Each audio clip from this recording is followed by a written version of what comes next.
here. And Kevin, yeah, oh, yes, thank you.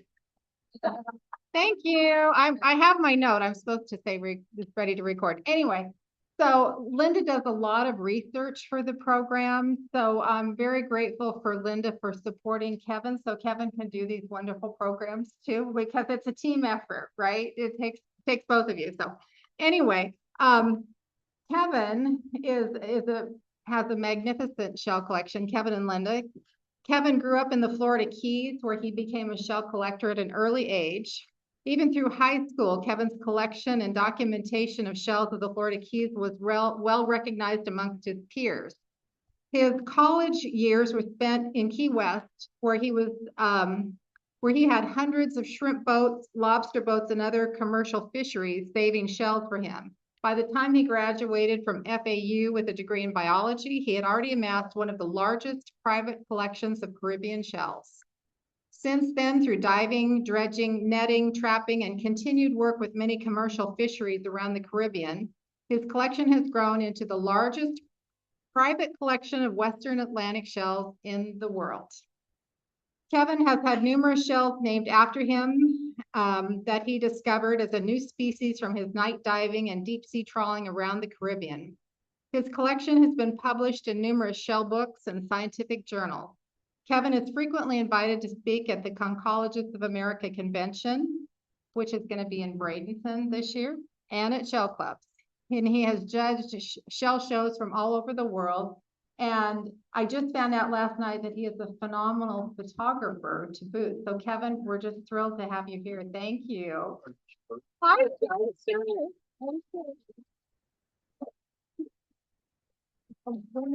Questions at the end. I'll have to repeat the question. Let me see how I work this first. Okay, so you talk into this, but they want to hear you on Zoom on this. Okay, so you're telling me to stay right here. Yeah, that's it. That's hard for me to do.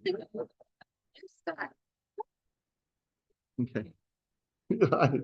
It gets worse, trust me. For me to have a ride home tonight back to Fort Lauderdale, I have to make a public service announcement and to remind everybody that not only does Sanibel have a wonderful show coming up, but the Broward Shell Club has a show in 2 weeks. And we would enjoy you all coming over to see it. It's in Pompano, and you can go to the website and see it. Okay. Can everybody hear me okay? Then I should speak lower. Anyway, so thank you for all coming. I've collected shells all my life. I grew up in the Florida Keys. I was probably the only 9-year-old that had convinced a dive instructor to get a scuba certificate, Nowie and Patty. And so I was lucky. To give you an idea what it was like for me is there was that TV show Flipper that was on. And the only thing that I didn't have was the dolphin, and it wasn't for lack of trying. So anyway, I've been collecting for a long time. And in high school, I convinced my parents that because I grew up in the Florida Keys and went to a place called Coral Shores, that I needed to go to a smaller college so that it would be less of a transition for me instead of going to Miami or one of the bigger schools. So I worked my butt off to get a scholarship to Keys Community College, which is down in Key West. Them not realizing that not only was I trying to get a degree in college, but I was also trying to major in shrimp boats. So anyway, we've been collecting a long time. And again, it's an honor for us to be here. So we're just going to kind of get started. And if you have any questions, save them to the end.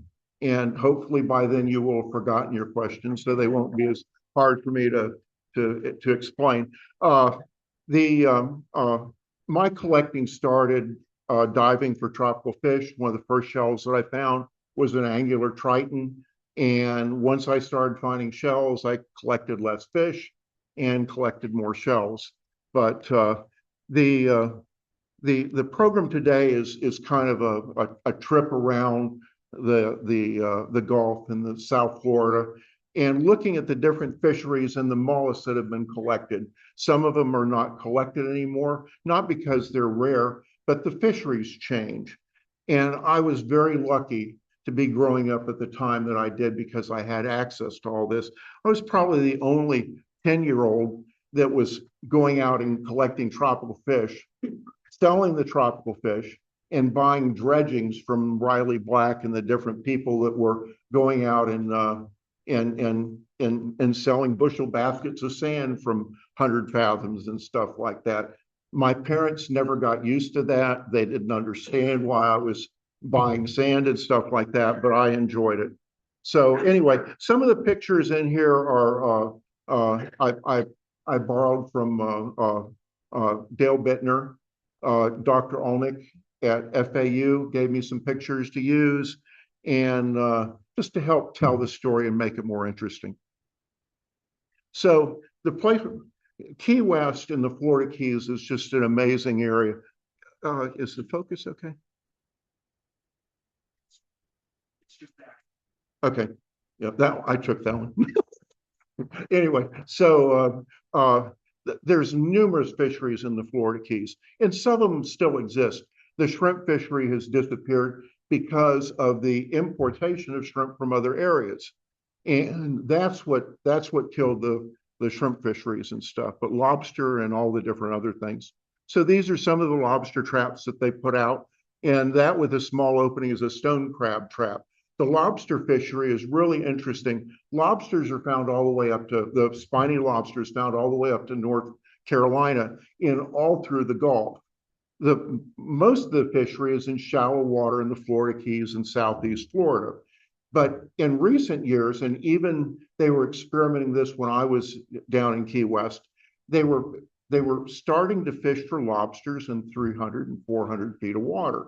In areas right out here, 40 miles, there is a tremendous lobster fishery. And the lobster fishermen, most of them come from Key West to fish this area. And they bring up shells that we don't normally see. And you can see the stacks of lobster traps. That if you ever go down there and go talk to the fishermen, ask them first and don't damage any of the traps. And a lot of them will let you look at them, but just be very respectful of them. So you can see these yards. This is a yard on Stock Island. You can see how many traps that they put out. I would actually go on the boats, and I knew most of the people, and they would save the mud for me once they brought the traps up, and they wouldn't wash the boats out until they shoveled all the garbage into a bucket for me to go through. So one of the fisheries that was really fascinating is the lobster fishery that I was talking to you about a few seconds ago, and that was the deeper water fishery. That fishery goes from about Sombrero Reef, Marathon, all the way up to almost Tampa. And it's an interesting fauna in about 350 feet of water, and that's where they were putting the traps. And that area was originally studied by the state of Florida from their marine lab in St. Pete, and it was the Hourglass Project. So some of the shells they got were these different whelks, not the shallow water whelks, but whelks like Busicon lion's eye, a shell related to Florifer called Rachel Carsonae, a deep water tulip shell, a banded tulip from 350 feet of water called lion's eye. Little murexes, this one was named after a gentleman named Ted Califoot. And these all occupy these specific areas in a specific depth. So as you go shallower, you see other species that fill a niche, maybe a similar species, but a different species. And as we go deeper, the species change also. So this one area, because of the type of bottom, is very difficult for us to try to collect as far as to dredge or too deep for scuba. But the ideal way to do it is with these lobster traps.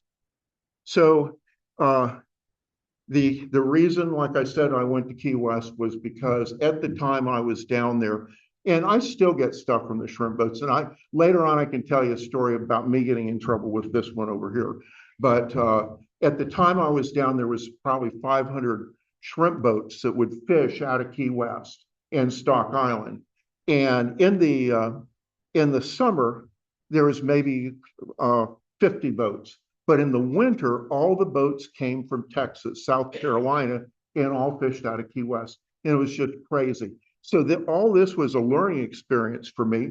And I didn't have a car. So I went every place on a bicycle. So unbeknownst to my parents, who did not know any of this, I planned all my classes around being able to go down to the shrimp boats and spend 2 or 3 hours or 4 hours down there, race home, pray that I did not smell like what washed up on the beach yesterday, and then get ready to go to class.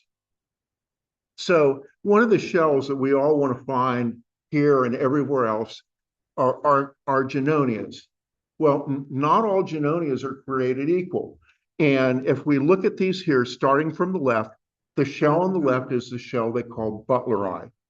The next shell is Junonia. And the following shell is a shell called Currii. It was named after Greg Currie. And these are all in the least subspecies. Some people believe that they're full species, but we'll look at another picture of them a little bit closer, and you can kind of figure out for yourself what you think. The next shell is a shell called Pete Stimsoni, and that's from Mexico. Currii is also from Mexico.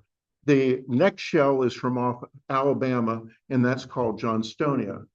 The shell to the right is a shell called Glickstein aurum, and that's the neat one because it's the only Junonia that lives inside the reef in the Florida Keys. And we have found them in as shallow as 15 feet of water in Hawks Channel. So the species goes from the dry Tortugas all the way up to West Palm Beach, Florida. And it lives between the first and the second reef. And it's the same habitat in the Florida Keys.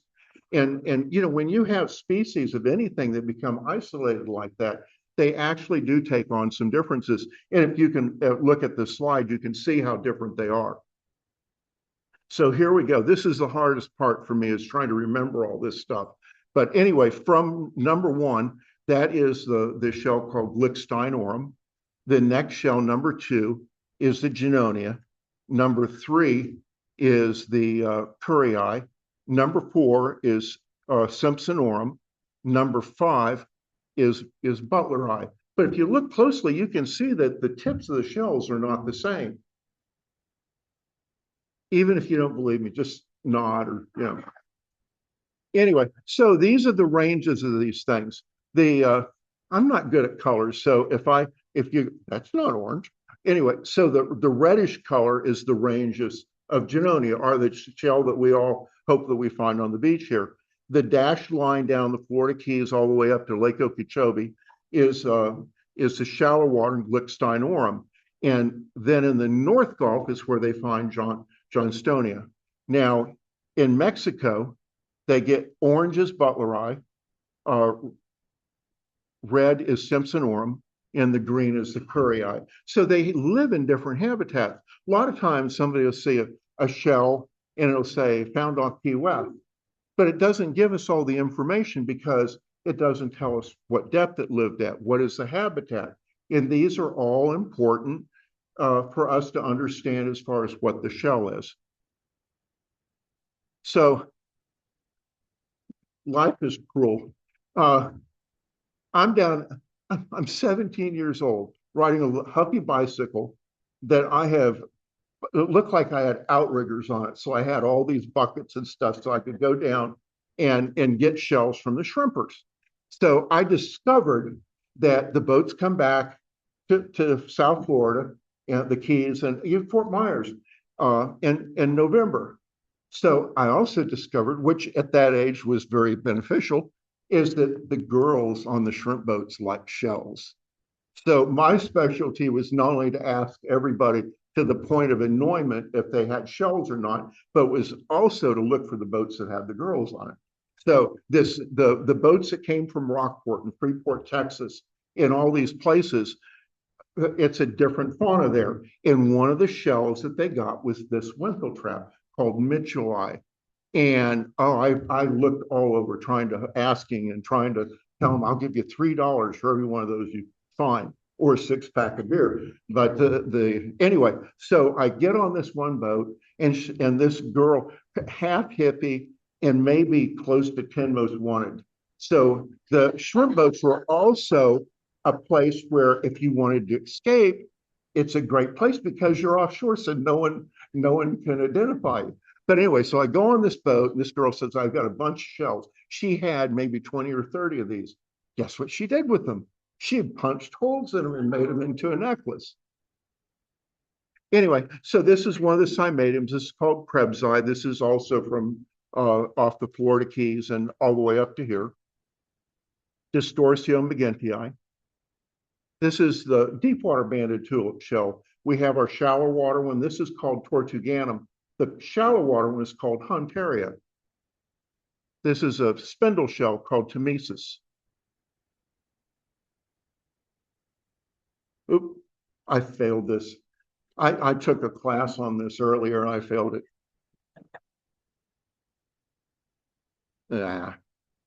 I wanted to show you a picture of the shrimp boat. It was a pretty shrimp boat. So one of the things that I learned when I was down there is it's not like what it was today where things were as regulated. And I don't mean as far as the fishery, but these fisheries hadn't been discovered yet.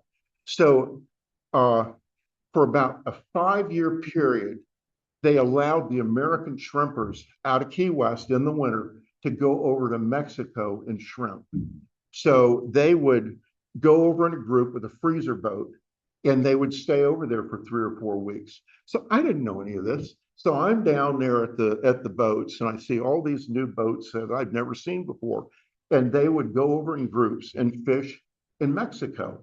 So they would start about where Contoy is, Cozumel, and fish all the way around the Yucatan, all the way up into the Gulf of Campeche. So it was really, really fascinating. And all of a sudden, I'm seeing all these shells that I had never seen before. This is their version of a lightning well, and it's called the turnip well, Hortatum. So this is their version of a lightning well, and this is called Perversum. So one of the things that for all these people that are experts, I won't tell you what an expert is, but all the people that are truly experts, I keep the names simple. So I'm not going to use they've changed the names on a lot of the shells where they've updated them because you have somebody sitting in a museum somewhere up north or even down here. I won't mention Bailey's or anything like that, but and they changed the genuses on those. I try to keep it simple because most of us remember the names and stuff like that. So if I'm wrong, it's probably because the name was changed 2 weeks ago and I just don't know. Anyway, this is a little bonnet shell called Casmari atlanticus. This is their relative of the Florida cone called large alerti. This is their vase shell. This is Vasum latiriformis. So here's what we found in the Caribbean and even in Florida. And there's a gentleman named Dr. Ed Patouk that published this back in the 70s and 80s. And what we found is there relic pockets. For some reason, through the different ice ages and the rising and the falling of the sea levels, for some reason, certain areas, these populations that went extinct everywhere else survived. So they're called relic pockets. And that's what the Yucatan is. And there are other areas. There's areas in Honduras off here. But for whatever reason, the rivers, the temperature, whatever, the upwellings all contribute to this. So these species that went extinct everywhere else survived. So it's really fascinating. Trust me, even if you don't like it, just act like it is. Anyway, this is their version of an Apomyrix. This is called Mexicanus. This is related to the rubidus, the rosemyrix, called Salassi. So here I am, 16, 17 years old, still trying to convince my parents that college in Key West was the right choice. even though every time I rode back on the Greyhound, that's another story. Imagine bringing a whole bunch of stinky shells on a Greyhound bus and doing it for 3 years and not getting thrown off.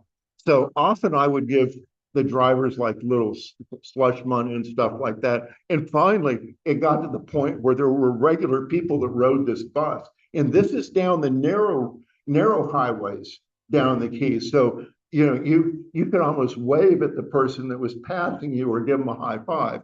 So I'm riding in the Greyhound bus back and forth and stuff like that.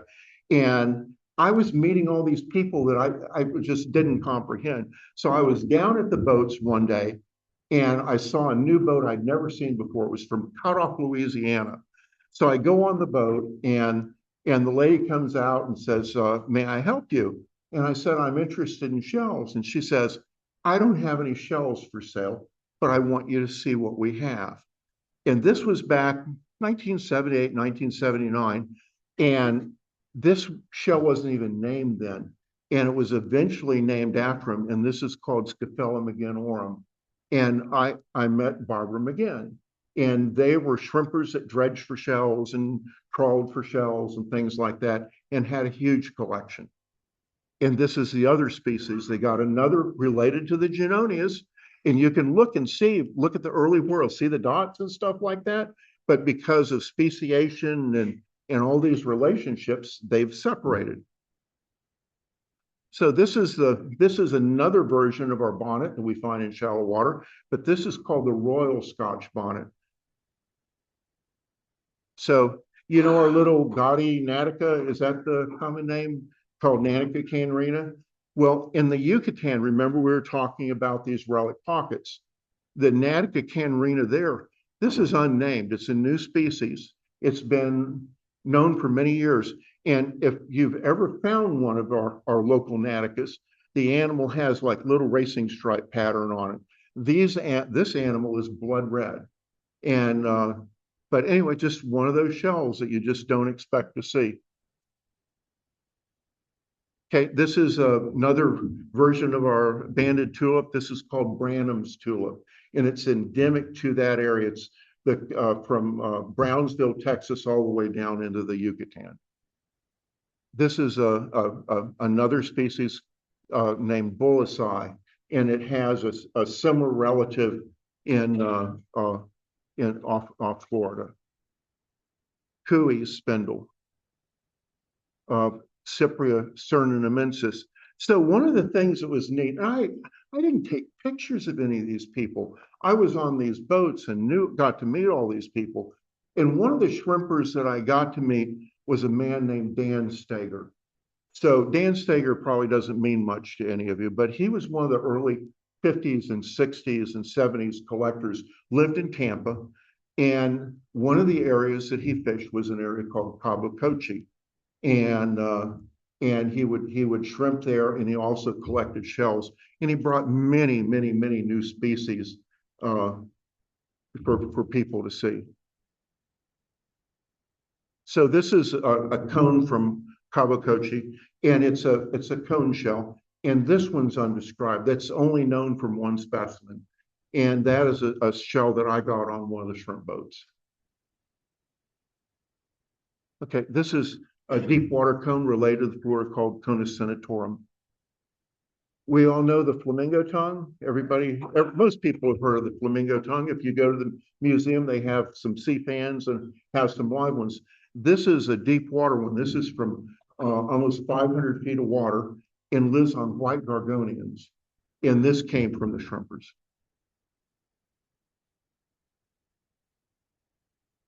A deep water phalium called coronatoi related to our Scotch bonnet.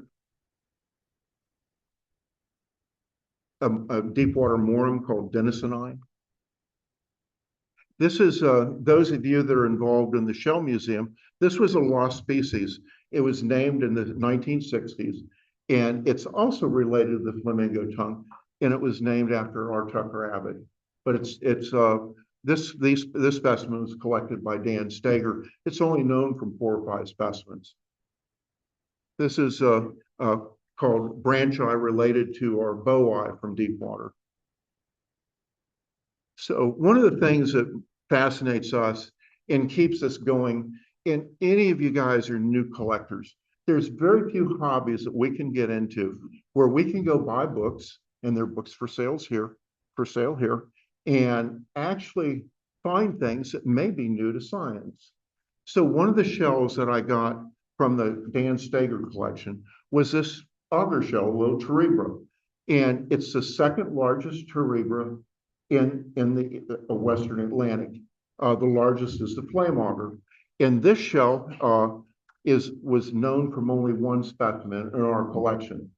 And at COA this year, we went over to see a friend who had just been given the McGinn collection.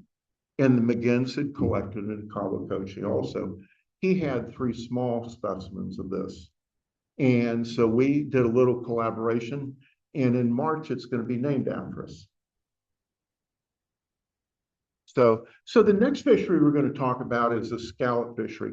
Those of you that have a craving for lion's paws and stuff like that and love lion's paws, that fishery, they fished all the way around the state of Florida, anywhere from 80 to about 150, 180 feet of water. And that's prime habitat for lion's paws. So the first thing we're going to say is, oh my goodness, we're wiping out the lion's paws. These things they're common. They're as common as the deep sea scallops we eat or the calico scallops that we eat. But it's the reason that we don't see many of them is because of the habitat.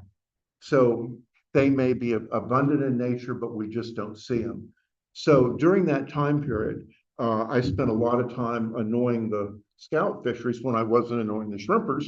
And usually the scallop guys were pulling in right next to the shrimpers. So it was a fun time. So these are some of the rigs that they use to get the scallops. And some of the shells that they got. This is Julie's cone in an unusual pattern. This is called the turtle cone, Conus herminius. This was named after Bill Lyons, and those of you that have ladders from the Gulf of Mexico, this is a deep water species that people often misidentified. It was named after Bill Lyons. So, have you ever seen these shrimp? Anybody have any idea what these shrimp are? This is in the late 1950s, 1960s, National Marine Fisheries was doing surveys because even then there were changes in fish populations and they were looking for other resources for the commercial fishermen. And from about North Carolina all the way around into the Gulf of Mexico, they discovered a deep water shrimp that lived in 300 fathoms of water down to about 2,400 feet of water. And it's called the royal red shrimp. So it was an expensive thing for them to do. And there was like 4 or 5 boats that were going around and looking for these shrimp. And I love those boats because they would bring up mud and they would bring up these shrimp and lots of deep water shells that you just impossible to get. You can see how neat these shrimp are. Look how large the eyes are. And the other thing that's interesting about the shrimp is their antennas are 3 or 4 feet long. So this is one of the deep water turrets they got. This is called Vibrunium. Another spindle shell, Pilostraptus. This is a very rare shell. This came out of the Florida Straits. It's called Midas's slit shell. And this was collected by a gentleman named Jerry Phelps, a royal red fisherman in Key West. And they also got Adamson's slit shell. Can you imagine? I'm the only kid that was probably 17 years old that had this stuff in my collection. And it was just being in the right place at the right time and not really being good at saying no to the shrimpers. So this is an undescribed Scaphella related to the Genonia. This is the Doran's volute. Doran's volute is a volute that some of you probably have in your collection, but grows to 5 inches. And the royal red shrimpers would every now and then get these giant ones of it. This is the called Scaphella floridana. So the next fishery we're going to talk about is a fishery that also was discovered by National Marine Fisheries. Have you ever heard of golden crabs? Golden crabs are found from North Carolina all the way around to about here. The thing is they're found in 2,000 feet of water, but they're very abundant. So what these fishermen would do, and this is not cheap, and if you're off the Florida Keys and you're in 2,000 feet of water, you're in the shipping lane. So if you put a float up, all you're doing is asking for it to get run over by a freighter. So what they did is they put it down a half mile of traps, 10 traps in a line over a half mile, and they would mark the position and then come back in 10 days and find it and grapple it. And that's the way they brought up the traps. So being the ambitious person that I am, I convinced a couple of them to put dredges on the end of their lines. And that was a great way for a while to get shells. The cost of doing this has just closed that fishery. But it was just, just trying to be at the right place at the right time. And these are the golden crabs. They get up to 7 pounds. These are big crabs. So that you can't tell the size, but she was eaten by it. It was anyway, you can see how big they are. Linda's mom came down and she said, Mary, you want to have crab? She goes, oh, I can't wait. So she thought they were little blue crab. So I looked at Linda. I said, Linda, how many do you want me to get? She goes, get 5. There was like 4 of us. And she's going, I can eat 3 by myself. So we bring these crabs out, and she was mad because we wouldn't listen to her. And she saw one of the crabs and she goes, oh my. But anyway, so they were delicious. So this is the range of them. And you can see it goes a little bit more into the Gulf, but these are 2,000, 2,500 feet of water. So I would have them put a dredge on. I would make traps that they would put out with bait in them, and I would get shells like that too. So some of the false tons. This is Euchorus barchi. The shell on the left is from the Straits. The shell on the right is from the north of Key West, and you can see how different they are. Euchorus barberi, Euchorus caribea, Euchorus virili. And these are all, virili, that shell is known from 2 specimens. So these are all things, and it's not because they're rare, it's just you can't get to these fisheries. So anyway, around this time, we had Riley Black dredging for shells. This was 70s, 60s. We had Ted Yocius on the Atlantic side. We had Jim Moore, and we had these people that were going out when they weren't shrimping and selling dirt. So this boat here was built in 1905. It's called the Cavalier, and it was 1 step below the minnow. And it did leak, but it was quote unquote seaworthy at the time. But I had a chance when he came down to the Keys. I went out with him and dredged with him. And again, here I go again, no pictures. So these are some of the dredges that they used. And these are all out of the Blake report, but the dredges haven't changed. And this is a Deepwater calliosma called Henderson-I.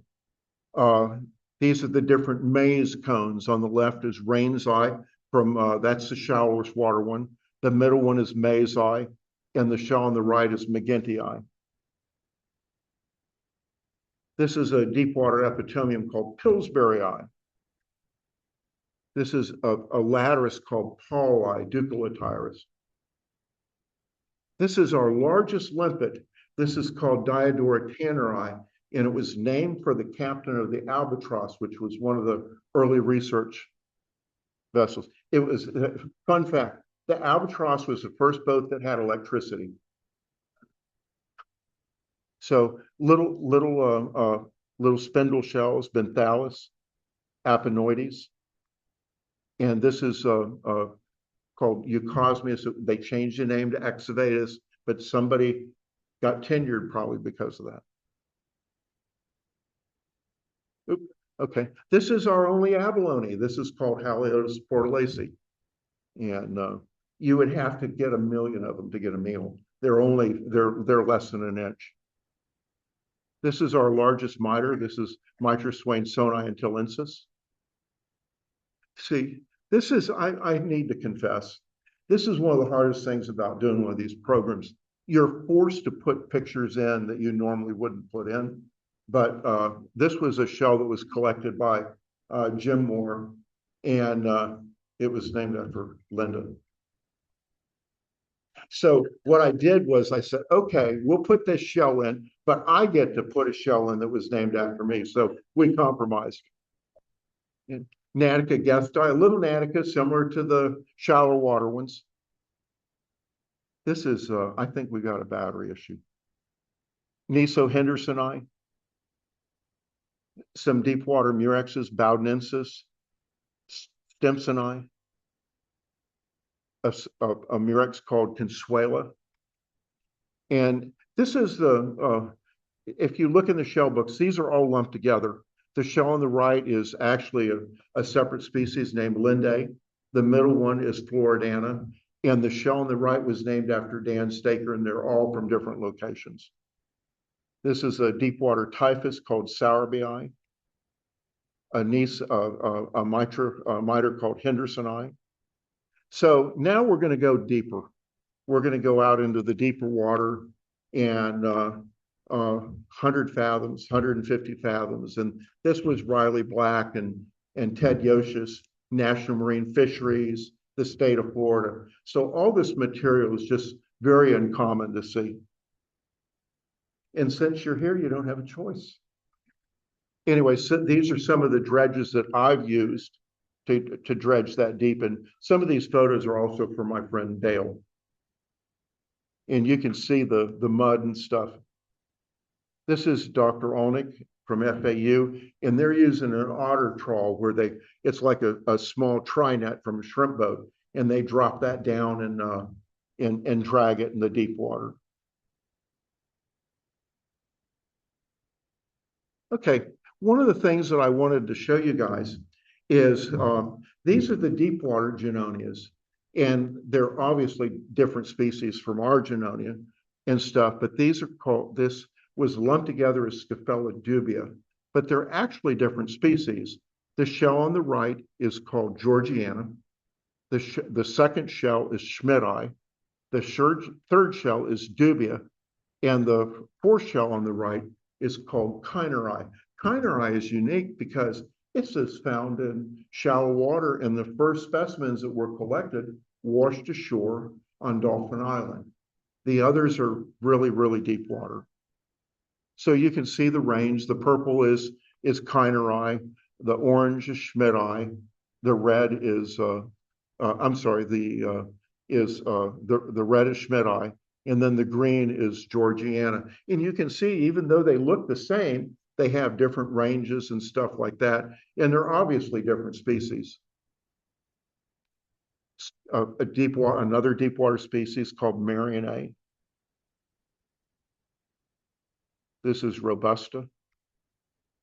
This was named after Bob Work at the University of Miami, Scaphella worki. Scaphella gulliana from Florida, and this is it from Texas. Deep water, 400, 500 fathoms. Okay, Linda, this is my shell. This is architectonic sundial, named after me, Architectonica Sunderlandi. And these are some of the deep water Latiaxis. You know, the Pacific has many species of Latiaxis, but we're lucky to have some also. This is called Babiomurex fax. This is Senex. And then we also have deepwater top shells. A lot of times these are lumped together because a lot of people just don't know. The shell on the right is called Springeri. The shell on the left is called Benedicti. So if you see them separate, everybody calls them Benedicti. But when you see them together like this, you can see they're actually different species. This is the shell on the right here is called Calliosma psychi, and the shell on the left is Bairdi, and Bairdi is from New Jersey, but they lumped them all together and called them all Bairdi, and you can see that they're all different. This is Calliosma bigelowii, and it's on the cover of the compendium. This is probably the most beautiful Calliosma top shell in the Caribbean, and it's called Circumcinctum, and it's from 250 fathoms off Key West. So this is one of our ton shells, our false tons. This is from the North Gulf, and it lives in a neat habitat. The area where it lives, it will have black marks all over it, and they're from oil seeps. So oil naturally coming up through the rock in the Gulf of Mexico. This is Conus armiger. These are Conus villipini. The neat one is the right shell, and that's from Texas. That same habitat of that little Siphonia, the little flamingo tongue I showed you with the ring around it, this lives in the same habitat, and this is a deepwater Porphyria coral shell called Lintni. This is one of our tritons, our hairy tritons. This is Distorsio paradistorta. So also from deepwater, we have the tulips down to maybe 300, 400 feet, but they go deeper than that. This is a banded tulip from 250 fathoms off of Key West. So this is probably an unnamed species, but it's only known from one, and it was collected, like I said, by dredging. So these are some of the staircase shells. This is a Columbarium figofusus electra. This was named after Marcus Cultros, Fusinus marcusi. Fusinus stegeri, named after Dan Steger. And these are the gauzes. This is Gauza fisheri, and this is Gauza superba. It's found only in the Gulf of Mexico. And what's neat about that shell is, we all have different defense mechanisms to try to get away from predators. What this species does is it'll stick his animal out, and it'll spin it around, and it'll take off like a helicopter. So it'll try to get away from predators. Honest. You probably don't believe me now. Oh, no. Look. Help somebody.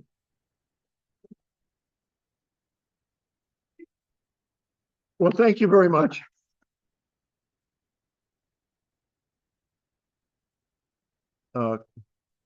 Keep going, keep going, keep going. Right there is fine. Okay, that's good. What did I do? I think it's the battery in this is dying. Okay, okay.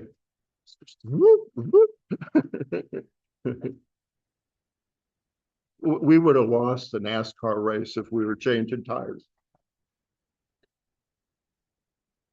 So for my next trick, so another public service announcement. We have some cards in the back that if you're members of the Sanibel Shell Club, and if you know this person, Greg Curry and his wife Annie, his wife passed away, Annie, and they're members of this club, and they're also members of Broward Shell Club. And we have, if you knew them, we'd love for you to sign the cards, and we're going to take them over to bring them to Broward and give them to him at our show. Oh, you're leaving. You're not even going to stay. That's not right. Oh, my goodness. See, look what I have to put up with. Okay, this is a shell called Gauza watsoni. This was named, you talk about amateur malacologists have done many, many wonderful things. So we go back into to 1850, and one of the first deep sea exploration trips was done by a research vessel called the Challenger. And the Space Shuttle Challenger and Atlantis were named after research vessels. So it's a continuation of the exploration. The Challenger was done by the British Malacological Society and, and their scientific institutions. The person that did the mollusk was a gentleman named Robert Watson, and this shell is named after him. He was a reverend. He was not even a scientist, but he was advanced, and he did all the work for the Challenger report on the mollusk, and this shell was named after him. This is another one of the Latiaxis dowlei. Some of the Deepwater turrets. This is Subgrunifer, Varroae. You like epitomiums? This shell here is almost an inch, a little over an inch, and it's from Deepwater, 200 fathoms, and it's called fractum, epitomium fractum. And you can see by the way the shell looks, it looks like all the beautiful ribs were broken off of it, but that's the way it's supposed to look. Port Lacey, this is a big shell, up to an inch, but Deepwater off Key West. This is another epitomium, Deepwater, 250, 300 fathoms, and it was also named after Watson. It's almost over. I've only got maybe 300 more slides. So Pararia hystracenics, another one of these Deepwater Murexes. Our slit shell from the Gulf of Mexico called a moblus. More turrets. If I've always wanted to do this, I've always wanted to name a turret after somebody I didn't like, because you could, the common name, picture this as a common name, Linda's turret. And you could, if you said it improperly, it could mean all sorts of things. Anyway, I'm in trouble always, so it just doesn't really matter. Anyway, thin shell, Portamella charcia, Edgariana. Also, this is also from this oil seep area. This is a Deepwater bubble shell, one of the canoe bubbles, Scaphander watsoni. And these are bow eyes, big bow eyes. This is a Tribra nastula. This is those of you that have gotten the dredgings, look for this shell. This is called Gesti, Deepwater Murex, very rare, but it came up from the blacks. Trioni, Voluta mitra. So since I'm in control of this program, I wanted to torture you as much as I could. And this is a locality collection. It's part of our collection of Junonias, but they're from all over. They're from North Carolina all the way around to Mexico. So I just wanted to make you guys miserable. And if you weren't miserable enough, you're probably miserable because I've talked so long. But if I haven't completely caused your systems to collapse, I wanted to show you. Yeah, these are the lion's paws from the scallop boats and the shrimp boats for over 60 years. And here's the best part about the program. Thank you, everybody.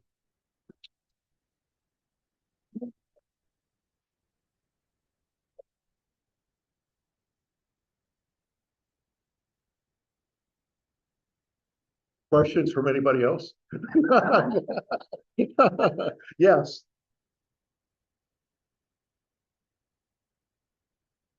Oh, the fauna is all micromollusks. Incredible. They're probably 80%. Can I tell a story too with this? Okay. Yeah, thank you. Anyway, so all this mud is full of micromollusks, adult shells, and this mud is miserable.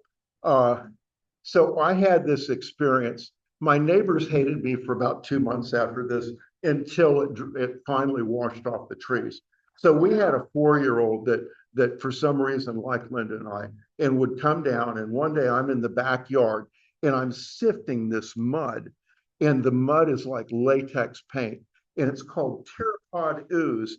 And there are many areas of the deep ocean that have this mud. You can put your hand in it, almost not feel anything except the grit. So I'm back there sifting it, and this girl named Ashley's back there. Kevin, what you doing? So she's watching me. So I'm sifting it out, and I save all the mud because I've got to do something with it. So she says, Kevin, can I have some? And at one of my weaker moments, many weak moments, I gave it to her. About an hour later, we get a call from her mom, and she had painted all the trees in the front yard with this mud and sufficiently coated the mud on her that the mom was asking, how do I get this off?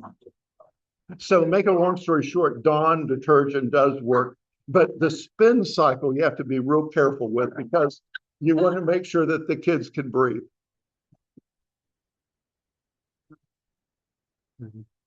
Yes.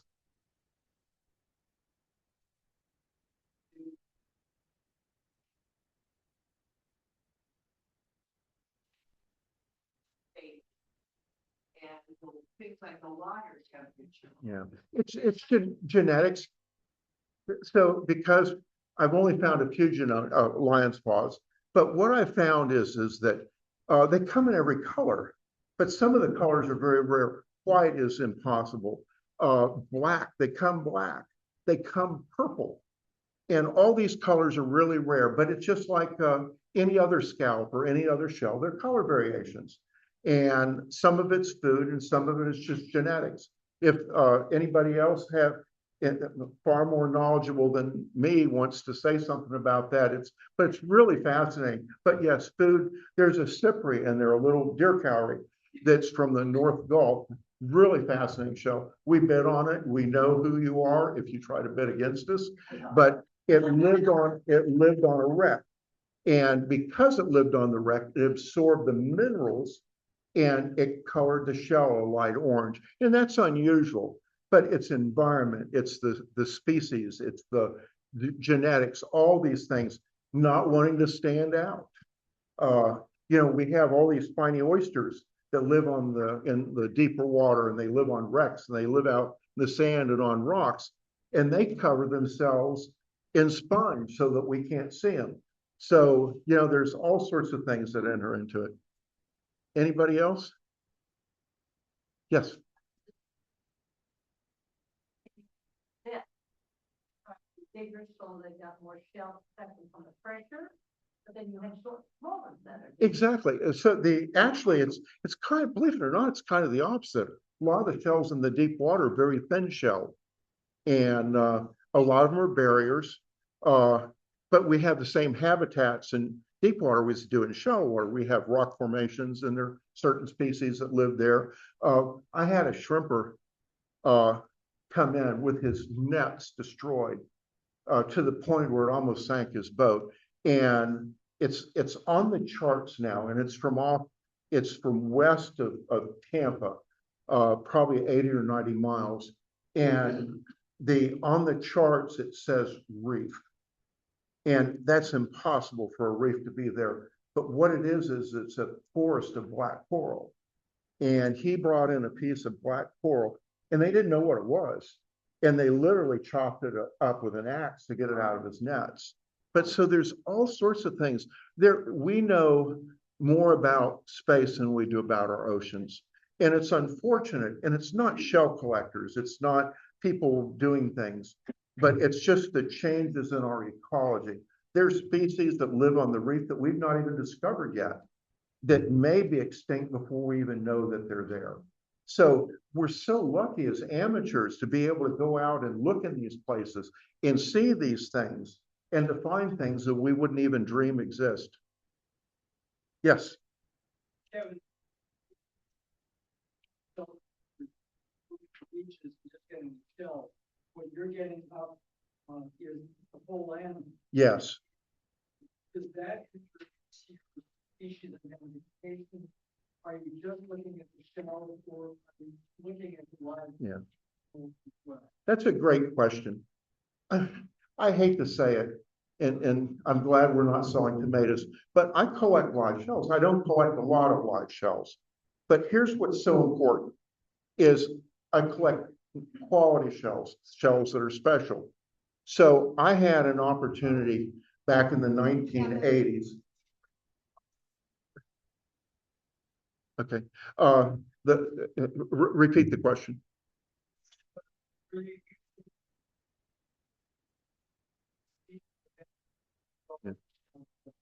Okay, are we using the using the live animal for identification or just the shell itself?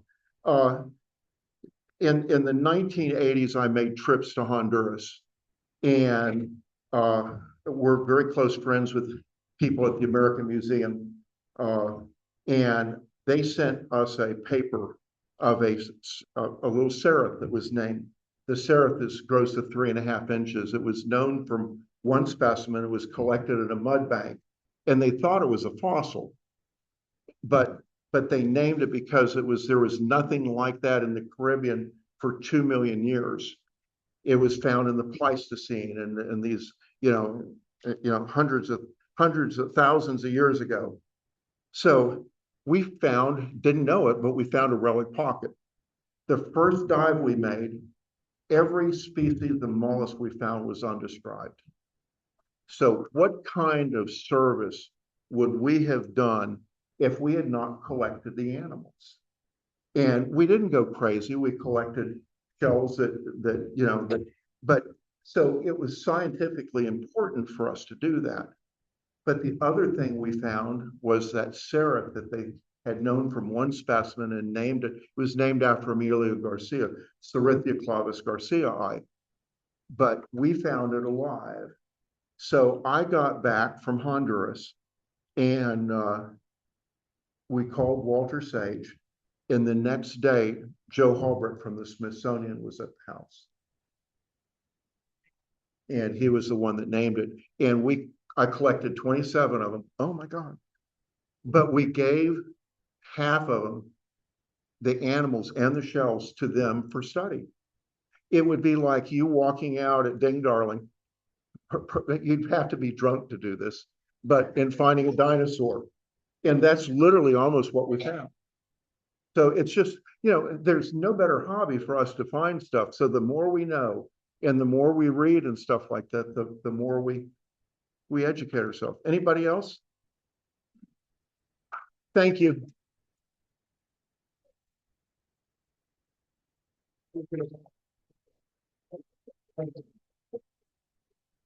Thank you so much, Kevin and Linda. That was a fantastic presentation. We always love having you here.